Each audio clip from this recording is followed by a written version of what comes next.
ገድላትና ድርሳናት በቤተክርስቲያን ውስጥ ያሉ ቅዱሳን በህይወታቸው ሲኖሩ ያደረጉት ተጋድሎ ህይወታቸው የተጻፈበት ያ ዘር የተጻፈው ጉዳይ የሃይማኖት መከራከሪያ ሊሆን የማይችልበት በዋነኝነት ምክንያት ገድላትና ድርሳናት ሃይማኖት ስላሉ። ለምሳሌ ገድላትና ድርሳናት ከመጻፍና ወደዚህ ከመምጣታቸው አስቀድሞ ክርስቲያኖች ነበሩ።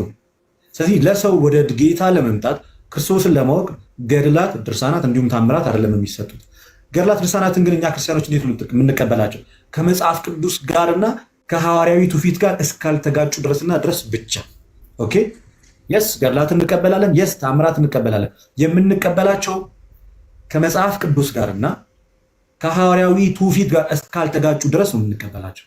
ሌላኛው ከኛ ቤተ እምነት ውጪ ክርስቲያን ላልሆኑ ሰዎች ግን ስንወያይ ገድላት ላይ ጥያቄ ቢፈጥርባቸው አሁን እንደ ተስፋ አይነት እሱን ካልተቀበልክ ክርስቲያን መሆን አትችልም አንልህም ስንልም አልሰማችሁም። ባይዘ ብለንም አናውቅም አንላችሁም። እንደዛ እማንልበት ዋነኛ ምክንያት ለምንድን ነው?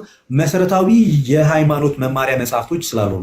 አስቀድመ እንዲገባ የምፈልገው ክርስቶስ ኢየሱስ የሰራው የማዳን ስራ በሚስጥራት በኩል ታገኘዋለህ ወይስ አታገኘውም የሚለው እውነትን ሳትረዳው መዳን በእምነት ብቻ ነው የሚል ስታንድ ይዘህ የጌታ ቅዱስ ሥጋና ክቡር ደም ምሳሌ ነው እንጂ የዘላለም ሕይወት አይሰጥም የሚል እምነትን ይዘህ እኔ የተክለ ሃይማኖትን ገድል ይዤ መጥቼ አንተን ላሳምን አልመጣም። እሱም ጥያቄ እንዲፈጥርብህ አልፈልግም። መጽሐፉ ላይ ራሱ ትልቅ አለመግባባት ይዘናል። እናንተ ገድላትና ድርሳናትን የምንቀበላቸው ከመጽሐፍ ቅዱስ ጋርና ከሐዋርያዊ ትውፊት ጋር እስካልተጋጩ ድረስ የስ እንቀበላቸዋለን። ግን ለአንድ ሰው ወደ ክርስትና ለመምጣት እነሱ መስፈርት ግን አይደሉም።